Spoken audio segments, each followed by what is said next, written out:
Hello, and welcome to our Wednesday class. Today is lesson 3 of Ruth, chapter 3. And because of, as you probably noticed, I was missing last week, that I did not get this lesson out. I filmed it, and it turned out that the film was bad, and it just didn't video properly, which put me a week behind schedule. And I apologize for that. What I am going to do today is actually just double up the lesson. Because these are very short lessons, the book of Ruth, and so lesson 3 and 4 are going to be combined into one lesson. So chapters 3 and 4 will be in this lesson. And so instead of 4 lessons for this, for the book of Ruth, we're only going to do it in 3. So, that's my explanation, that's my excuse for why this is delayed. Let us open with some prayer. Most gracious and loving God, we thank you for the opportunity to learn today, to study your word, to find insight, to find wisdom, to find ways of encouraging and moving forward with our life and in our life with health and with vigor and with a good and clear mind. We thank you for all of this. We thank you for your word. We thank you for the opportunities to study your word. We thank you for the Son that you sacrificed for us. And we thank you for creation. And in all things, we praise your name. Amen. Well, let's get right into the lesson here. First off, just a very slight recap. If you remember that Naomi was married to Elimelech. And Elimelech. Because of a famine in Judah, in the town of Bethlehem where they were from, they moved to Moab, along with their 2 sons. Well, actually, they moved to Moab, and while they're there, I don't know, they have 2 sons. And the 2 sons get married. Elimelech dies, and then the 2 sons die. And so Naomi is left with 2 widowed daughters-in-law, Ruth and Orpah. Ruth decides then, after the 2 sons die, and she hears that there's food back in Bethlehem, again she returns to Bethlehem, her hometown, and brings with her Ruth. Orpah decided to stay back in Moab and go back to her home or her family, and Ruth stayed with Naomi and returned to Bethlehem. Part of the ritual, part of what was happening there also is Ruth's conversion to Judaism. And so she moves from being a Moabite woman into being a Moabite Jewess, which is not unusual. This is something that happens then. There was a ritual, there was a procedure that you went through. You're asked 3 times to turn back, to go back to your old ways, to not go forward with this. 3 times you're asked to do that, and if you confirm that you want to move forward 3 times, then you move forward. You go through a ritual cleansing and so forth. So that's part of the story. Well, they return to Bethlehem, and Naomi, of course, has an inheritance from her husband that needs to be dealt with. And there is a couple of close relatives to Naomi that live there in Bethlehem. Well, they're actually related to Eliakim, her dead husband. Well, they have the right, both of these men have the right to redeem the land. And the way this works is they would marry the woman, and that way they own the land, but it is still in the name of the dead husband. And so the Redeemer then, the first child that comes from the relationship between the widow and the kinsman Redeemer, the first child that comes from that union inherits the dead husband's property. And that's the way that's supposed to work.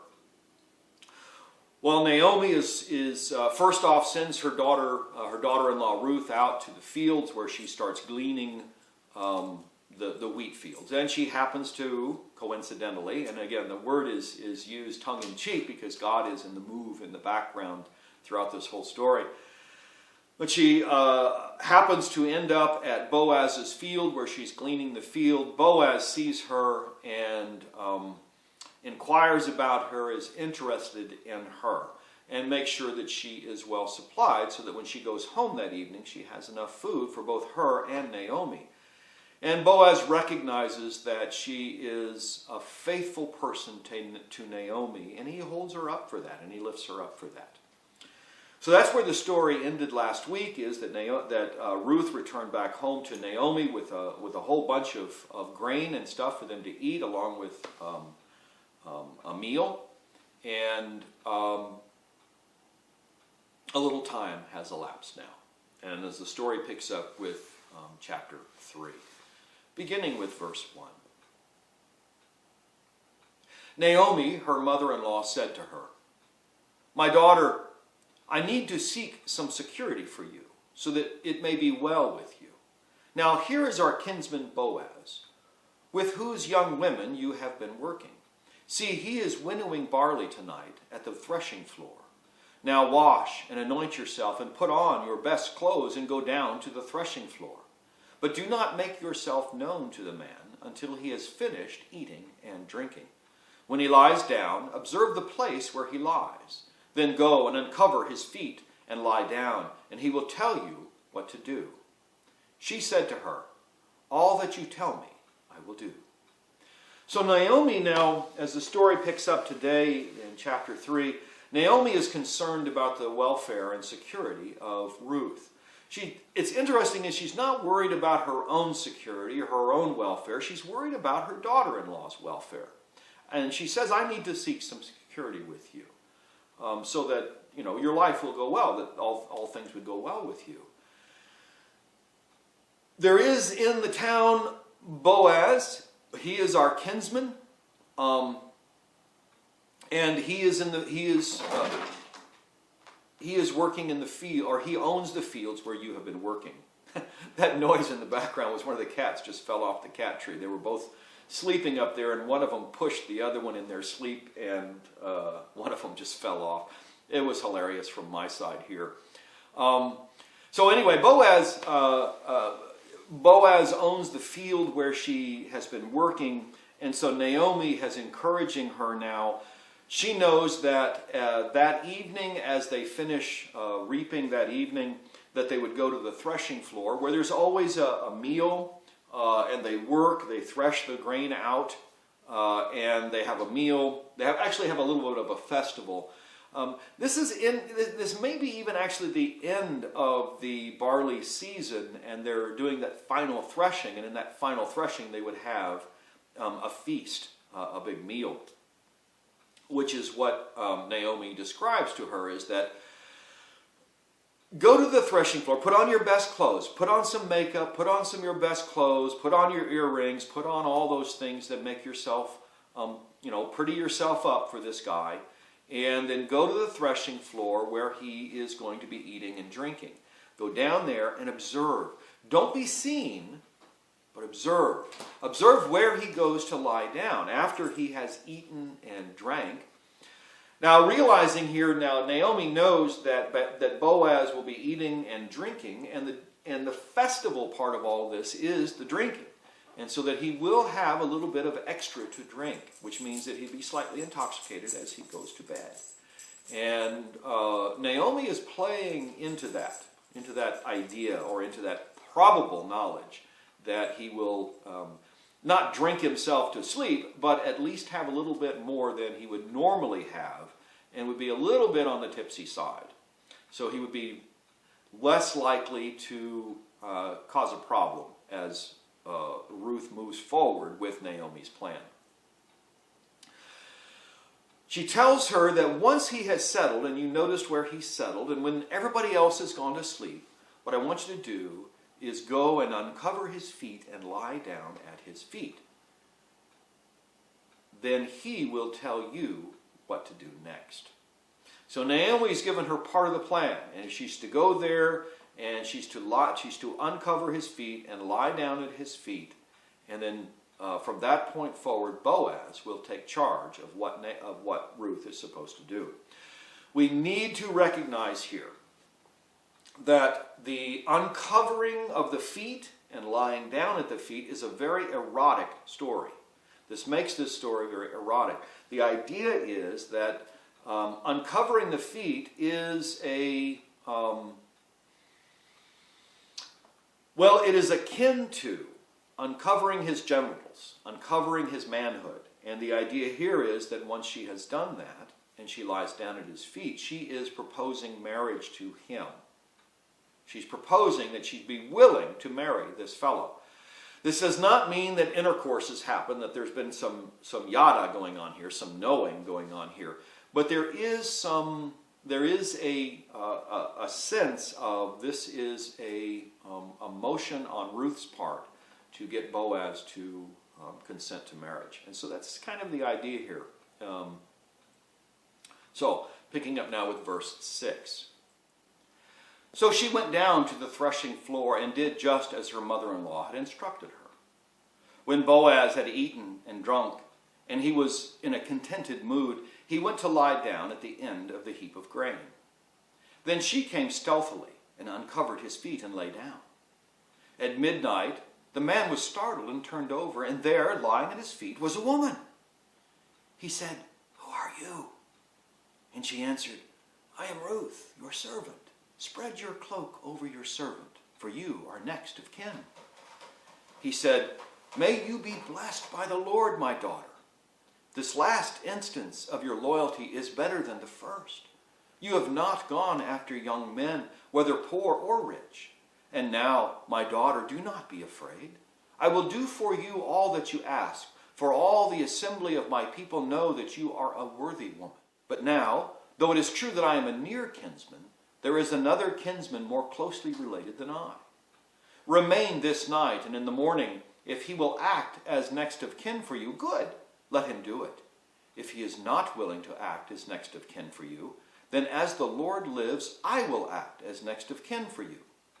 Lie down until morning." So she goes to the threshing floor, and she does just as her mother-in-law instructed her. She goes there, she makes herself all up pretty, and she goes there, and she watches Boaz. After he's eaten and drank, and he was in a contented mood. And again, here's the idea, is that he was a little inebriated. He was very mellow and happy and content because of, well, things have been going really good for him. He's had a great harvest. He's had a nice festival here. He's had some drink. Things are going well for Boaz. And so he is a very contented mood. He's got a little drink on him. He's had a good meal. And he goes to lie down at the end of the heap of grain. The one thing we need to note here is the heap of grain is, in the description of the heap of grain, it's almost as if the grain was pregnant, was this heap. It's part of the language in this here is that the grain is this heap, is this lump, is like the grain was demonstrating a future event. So she comes in and she very stealthily uncovers his feet and lays down. Just exactly what Naomi told her to do. She goes there, she uncovers him, and she lies down at his feet. Well, about midnight or so, maybe he turns over, he bumps into her, maybe he actually kicks her in the night, we don't know, but something tells him that all of a sudden there's a woman lying at his feet. Maybe as he turns over, he recognizes that there's a weight, there's something there at his feet, and he wakes up and he looks and he sees a woman lying at his feet. And I can imagine at that night that here in the middle of the night, it's midnight, I can hear him whispering this question, because again, Boaz is a man of honor. He's a respected man. He's a man of honor. He does what is right in the eyes of God, not what is right in the eyes of man. And here maybe he's concerned. All of a sudden, here's this woman at his feet, and he would be concerned about her reputation. And so very quietly, I can hear him quietly whispering, "Who are you?" Well, she's answered, "I'm Ruth, your servant.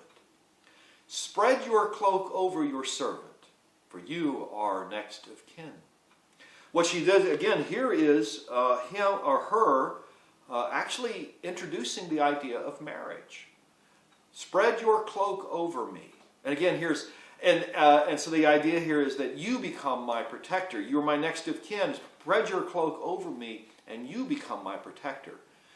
What we need to recognize right here is the same phrasing that spread your cloak over your servant. Spread your cloak is exactly the same phrase as the brooding hen spreading her wings over her brood.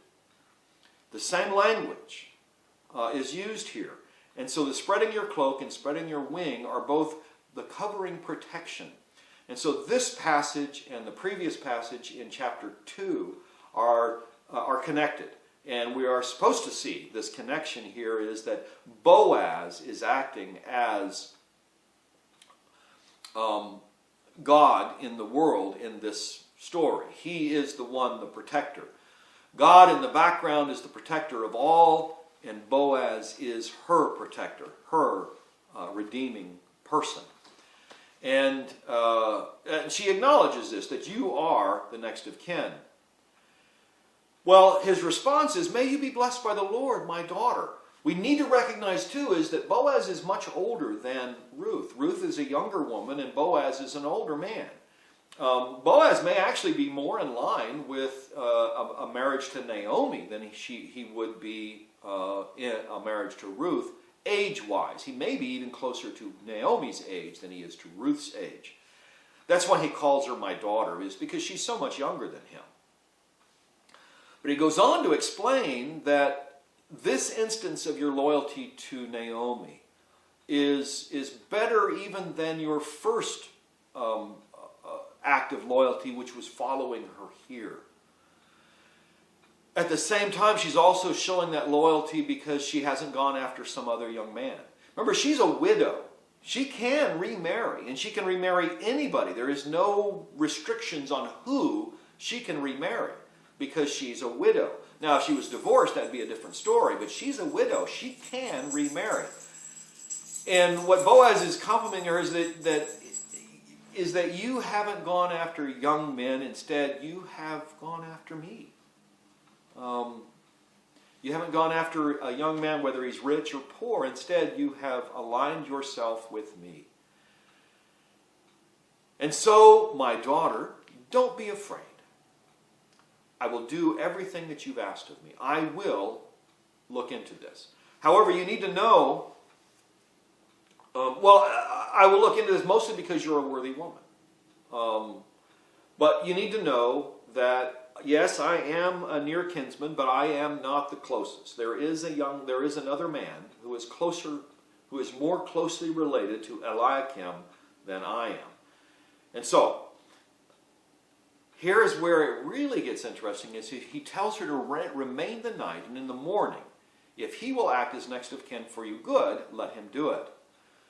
Remain with me until the morning. And so he is actually there responding to her proposal by acknowledging it and accepting that proposal. As long as that next of kin, that other man, gives this up and allows him to act as next of kin, Boaz will do that. But the other man has to give up his right to that. And we'll see how Boaz works that in the next chapter. But it's just interesting is that Boaz actually makes that, I don't want to give the end of the story away. Good. If he will act as next of kin, great. If not, I will do it. If he will not, if he will, then let him do it. If not, then I'm willing to do that. If he's not willing to act, then I will. And as long as, and here is that promise here, is as the Lord lives, I will act as next of kin for you. And he tells her, lie down until morning. And again, there is that, you go ahead and stay here.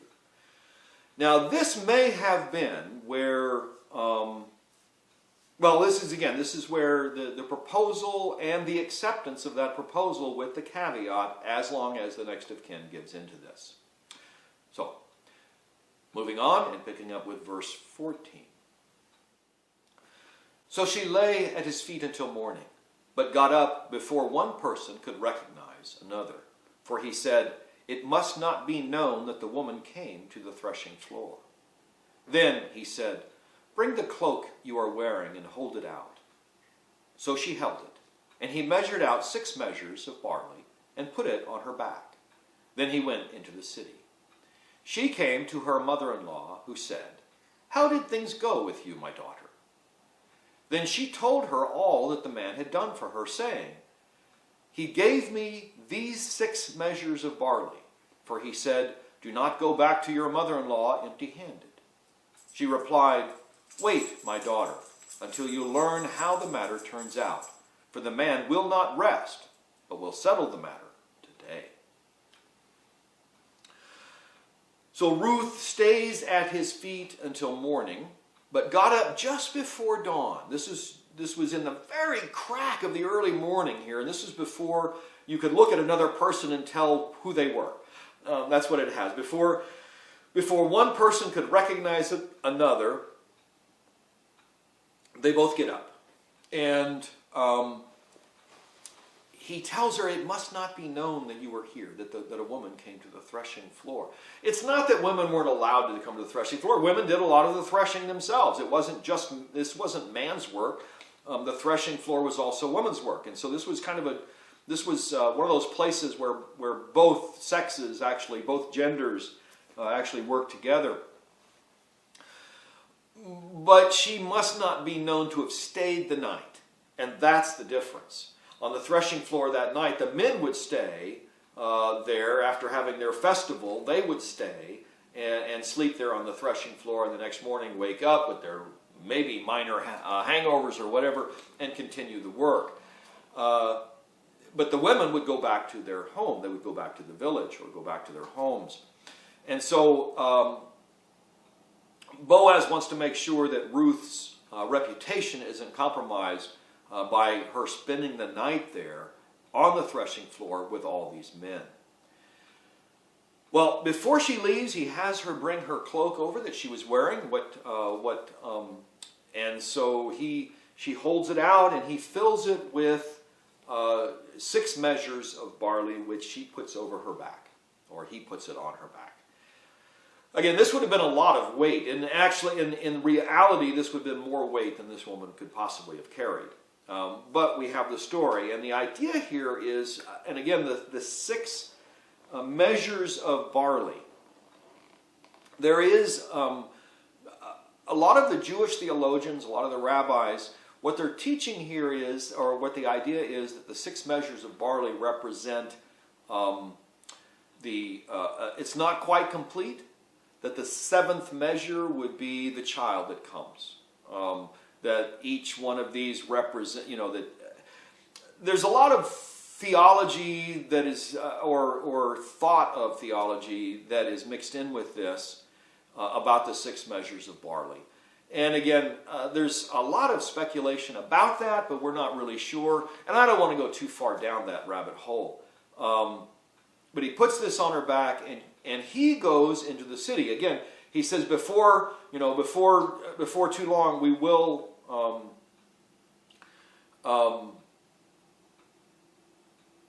In fact, I will settle this just as quickly as I can. And so his once the night is over and they've done this whole transaction, he goes back to Bethlehem, and we'll see that in the next chapter, that he goes back to Bethlehem to deal with this issue.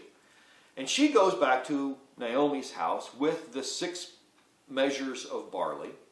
And as he gets there, Naomi asks, how did it go? How did things go? And Ruth explains everything that has happened to her, and that he gave her the 6 measures of barley because he didn't want her to go back to Naomi empty-handed. And again, the idea is that Boaz is lives so much into the rightness of the law, into how you are supposed to be, into his reaction, his connection with God, and his connection with the rightness of how to be, makes it where he sends this gift of enough grain to last for a year to Naomi through Ruth. And so Boaz is acting as that kinsman redeemer already, even though he is not the redeemer yet. He's already acting in that role. He's providing for Naomi, he's providing for Ruth, he's providing them with a life.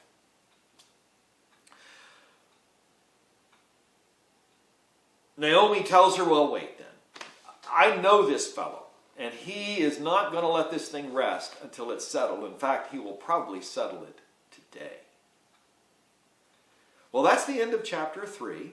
And so hang on for just a minute, and we will transition to chapter 4. Picking up now with chapter 4, beginning with verse 1. No sooner had Boaz gone up to the gate and sat down there than the next of kin, of whom Boaz had spoken, came passing by. So Boaz said, "Come over, friend, sit down here." And he went over and sat down. Then Boaz took 10 men of the elders of the city and said, "Sit down here." So they sat down. He then said to the next of kin, "Naomi, who has come back from the country of Moab, is selling the parcel of land that belonged to our kinsman Elimelech. So I thought I would tell you of it and say, buy it in the presence of those sitting here and in the presence of the elders of my people. If you will redeem it, redeem it. But if you will not, tell me, so that I may know, for there is no one prior to you to redeem it, and I come after you." So he said, "I will redeem it." Then Boaz said, "The day you acquire the field from the hand of Naomi, you are also acquiring Ruth the Moabite, the widow of the dead man, to maintain the dead man's name on his inheritance." At this, the next of kin said, "I cannot redeem it for myself without damaging my own inheritance. Take my right of redemption yourself, for I cannot redeem it." So as our story progresses now, Boaz has arrived at Bethlehem at the city gate. And as you know, this is the city gate is as we've taught over and over again, as we've discovered this over and over again, sitting at the city gate is where judgment is made. This is where land disputes are made. This is where are settled. This is where family disputes. This is where neighbor disputes. This is where all disputes or all claims are settled, is at the city gate. So Boaz goes up to the gates and he sits down. And just at the same time that he sits down, or right about at the same time, the man who he's been talking about, this other redeemer, comes by. The other next of kin is walking by. And Boaz calls him over and has him sit down right next to him. And note he says, "Come over, friend, and sit down here." He's opening this up with a very friendly relations because he wants to make a deal with this fellow. So he comes over and he sits down, and then Boaz goes and he gets 10 of the elders of the village to come and witness what's going to happen. Again, that's very important to the story, that there be witnesses to all this. And they are city elders, so their decision, if there is a decision to be made, if there was a dispute over this, then they would be the deciding factor. As it is, they're going to end up just being witnesses to this transaction. So he has the elders come over and sit down, and they sit down, and then he turns to the next of kin, the Redeemer, and he says, "Naomi, who has come back from the country of Moab, is selling the parcel of land that belonged to her and Elimelech." Of course, after Elimelech died, it went on to the son of Elimelech, which happened to be the husband of Ruth. Ruth was married to the elder of the two brothers. And so he is the elder of the two brothers, would be the one that would be the inheritor after Elimelech died. But then since he died, that leaves a dispute over the land, or somebody needs to redeem the land. So it belonged to the kinsman Elimelech. So I thought you should know about all of this, because she wants to sell this land. And so I thought I'd tell you and give you the opportunity to buy it in the presence of those sitting here. And so if you want to redeem it, just let me know now. And so the man says, "I will redeem it," because at the moment of this here where he says he will redeem it, he thought it was just the land that he was going to acquire. He did not know that it also included Ruth. So he says, "I will redeem it." And then Boaz lets him know about the other half of the deal. That if you acquire the land, the field, from Naomi, you also are going to get Ruth, the Moabite, because she is the widow of the inheritor of the dead man. And so that way the dead man's inheritance is continuing. And so you have to marry Ruth in order to make this transaction happen. Well, that next of kin, that other guy that wasn't Boaz, goes, wait a minute, no, I can't do that. If I marry Ruth, that may cause problems with my own inheritance, with my children's that they're going to inherit from me. The difficulty here with what the kinsman is referring to is that Ruth then if Ruth were to marry him instead, and he was to redeem her, that the first offspring that comes from that connection between Ruth and this kinsman redeemer would inherit the land. Which means then that the land would not belong to whoever the redeemer is, it belongs to the children of that redeemer and Ruth. So it would cause interference in his own relationship, his own inheritance. And so the man is very hesitant about that and says, nope, never mind, I can't do that without damaging my own inheritance. So you can have my right of redemption yourself, for I can't do this. Either Boaz is single or Boaz is married and wouldn't have a problem with this. And my guess is, it appears, because they never mention another wife or anything of Boaz, is that Boaz is a single man. Although he is older, and that would be very unusual, it appears he's single. And again, he may be a widow. We don't know. Or a widower. We don't know. It doesn't even tell us any of that. All we know is that he decides that he will marry Ruth. And it will not be an issue for him. Picking up now with verse 7.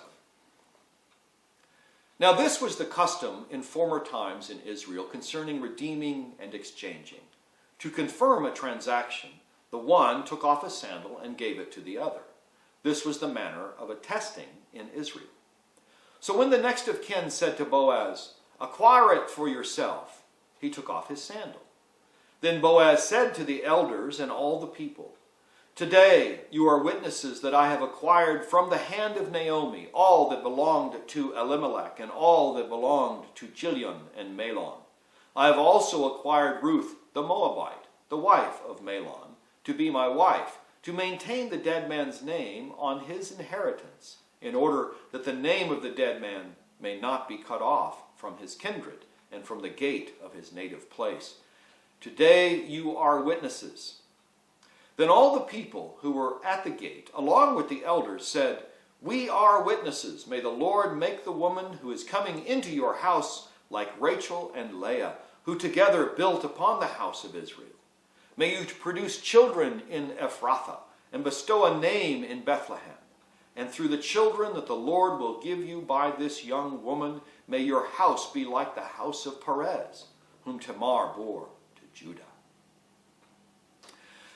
So as this section begins here, the end of the rest of the transaction, and they explain to us, the writer was kind enough to explain to us how this transaction takes place.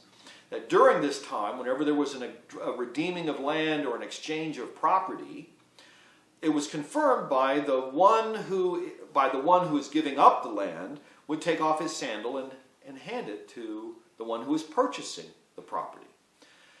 And so that's what happens here. So when the man said to him, acquire it for yourself, he takes off his sandal and he hands it to Boaz. It's very interesting is that the cultural reason for that is pretty interesting, at least to me, is that the idea here is that you're redeeming land, you're acquiring a piece of land from me. And so I'm going to take my sandal off and hand it to you. And the idea is that this sandal, who I'm handing to you, will never touch that land again. I'll never walk on your land again, without your permission. That's why I'm handing you my sandal, because you would have to give me permission to come onto this land again. By handing you the sandal, I'm giving up all rights to ever walk on this land again without permission. And so that's kind of what that is here, is the idea is that I'm giving you my sandal to prove that I won't walk on that land.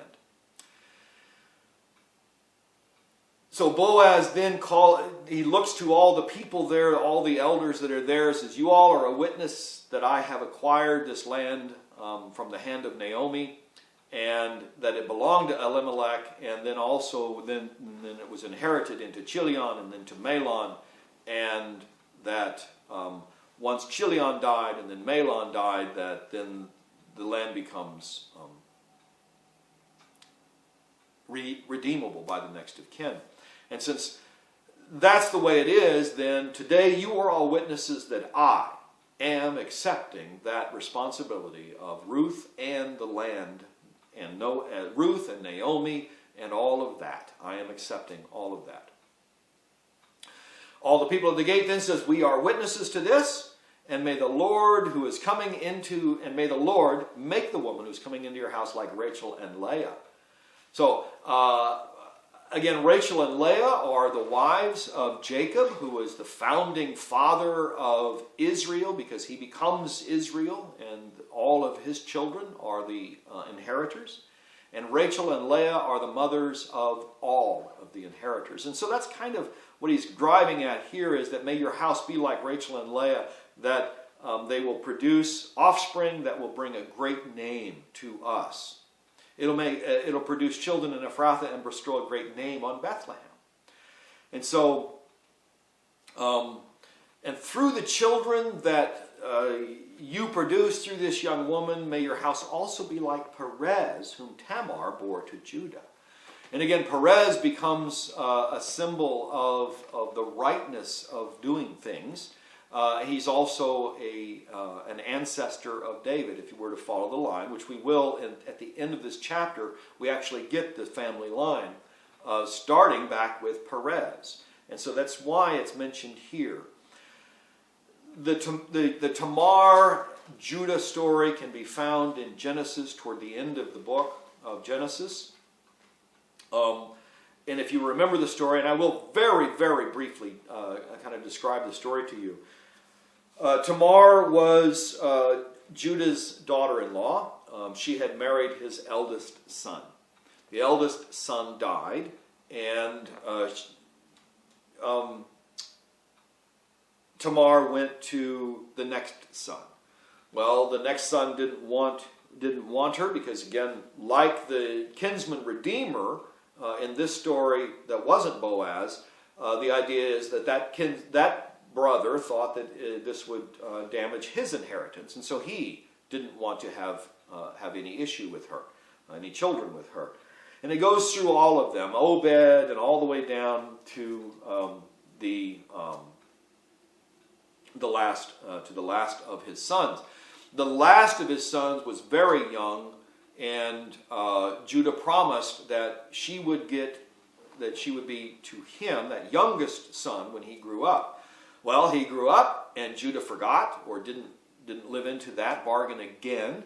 And Tamar, knowing this, so she goes and plays a trick on him. One day she finds out he's traveling from his town to another town, and along the way there is this little shrine, this shrine to God. And as he's passing by, she acts like a shrine prostitute, and she persuades him to sleep with him. Or sleep with her.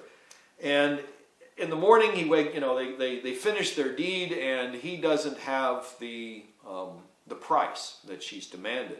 And so he leaves with her his staff and his seal, his name seal. 3 months go by, and all of a sudden Judah hears word that his daughter-in-law Tamar is pregnant. His widowed daughter-in-law is pregnant, and that she has in some way been adulterous. And so he goes there to resolve the issue. He gets there, finds out she is pregnant, and is ready to have her, dragged out and stoned. And then she says to him, the man who owns these things was the father. And that's, of course, is Judah. He has to recognize that she acted honorably, that he did not. He failed in his Levirate responsibility, and she bears a couple of children, and Perez is one of the children that Tamar bore to, or had, through Judah. And he becomes a descendant or an ascendant of David. Verse 13. So Boaz took Ruth, and she became his wife. When they came together, the Lord made her conceive, and she bore a son. Then the women said to Naomi, Blessed be the Lord, who has not left you this day without next of kin, and may his name be renowned in Israel. He shall be to you a restorer of life and a nourisher of your old age. If your daughter-in-law who loves you, who is more to you than 7 sons, has borne him. Then Naomi took the child and laid him in her bosom and became his nurse. The women of the neighborhood gave him a name, saying, a son has been born to Naomi. They named him Obed. He became the father of Jesse, the father of David. Well, after the conversation and the transaction at the city gate, Boaz takes Ruth to be his wife. They come together, the Lord allows her to conceive, and she bears a son. And here's what's interesting is that they... remember, Naomi is the first of the widows, and she was married to Elimelech. I'm sorry, I keep saying Eliakim, and its name is Elimelech. And I'm sorry if I've done that a couple of times. I apologize for that. Anyway, Naomi being married to Elimelech and being the first of the ones of the died, he was the original owner of all this land. They honor Naomi by, after this child is born, they present it to Naomi as her firstborn, as her child, and she takes it into her household and raises it as if it's her daughter, even though it is actually Ruth's daughter. But Naomi and I would imagine they're all living pretty much in the same household anyway. And so this is just really a part of their tradition, part of their cultural understanding. And for the inheritance to work properly, this child must be Naomi's, or at least be attributed to Naomi. This is the same kind of thing that happens, when Hagar bore to Sarah their firstborn, between Abraham and Sarah. The firstborn was actually born by Hagar. And as the child was being born, she was between the legs of Sarah, and Hagar was between her legs, and it was as if Sarah was producing that child. And so the child becomes, through the concubine wife, in that case, becomes the son, or becomes the son of the first wife, the real wife, not the concubine wife. That's kind of what this is like, only it's different, is that Ruth isn't his concubine wife, but the Levirate rules require this sort of action. And so Naomi, in effect, becomes the mother to this child, to Obed, in this action. Well, they want to bless this child, and so he shall be to you a restorer of life and a nourisher of your old age. He'll take care of you in your old age as you get older. And your daughter-in-law is just more to you, or better honored to you, or has more to give you than 7 sons would be able to do. And so Naomi takes the child, she lays him in her bosom, and she becomes his nurse. Now I'm pretty sure that she didn't become his real wet nurse, but so much as that the word nurse here means that she became his mother, his protector, his person that really watches over this child. Well, the women of the neighborhood gives him a name of Obed, which means a son is born. And Obed then marries, and he becomes the father of Jesse, and Jesse is the father of David. And that's how that little section ends. And here is the last little bit to today's lesson. Now these are picking up with verse 18. Now these are the descendants of Perez. Perez became the father of Hezron. Hezron became the father of Ram. Ram of Amminadab. Amminadab of Nahshon. Nahshon of Salmon. Salmon of Boaz. Boaz of Obed. Obed of Jesse. And Jesse of David. The writers put this in at the end of the story to show the connection going all the way back to Perez and Tamar and Judah, and moving forward all the way to David, which is in the future of this story. Well, what that does tell us is at least that last piece there, the last little bit here, the son has been born to Naomi, they named him Obed, he became the father of Jesse and David, and the father of David. And then this last section, the genealogy, connecting them together, we know was written after the whole story. But it does connect this story into the life of David. So we need to recognize also in this that it's also connecting Tamar and that whole debacle with Judah, along with that in the life of David, or in the heritage of David, is a Moabite woman. And that's all part of this heritage of David part, is that he has even a connection into Moab, because his great-grandmother, I'm thinking, was a Moabite woman. Well, that ends our lesson for today. I hope you enjoyed the book of Ruth as we read through this. It is a beautiful story of love, of romance. There's a little eroticism in it, and it's just really a beautiful story. I hope you enjoyed that. I'm not sure what I'm going to do when I come back. We will have. I'm just so you know, I'm taking the month of October or the month of November off, and I will produce the next lesson series. You'll get that right toward the end of November, first part of December. I'll produce that first lesson of what is coming next. If sometime over the next couple of weeks, think about this and text me or email me or send me information in some way. You can even write a comment on the video here at the end of the video. You have opportunity to make comment. Please do let me know what you think. I have in my head I have two different directions I want to go. We could do Job.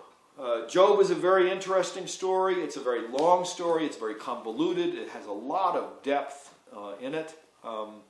And that could be something. It also takes place during the time of the judges, according to the setting. It takes place during the time of the judges. Or, and my other choice, and which is actually I'm leaning more toward, but again, I want your input, and so you tell me what you think, is to go ahead and move on into 1 Samuel and go ahead and go through 1st and 2nd Samuel, 1st and 2nd Kings. It's very possible that if we did that, then we would also we would continue the story and see where it goes from here. So let me know what you think, what your thoughts are. I am honestly leaning towards Samuel. But if I get a greater response for Job, which we will find more challenging, then I'll do that. Again, I look for your input. Thank you for showing up. Thank you for watching these videos, and thank you for the class. And please, give me some feedback. I really do need that. Thank you. And my friends, I tell you to go in peace to love and serve the Lord. And all God's people said, Amen.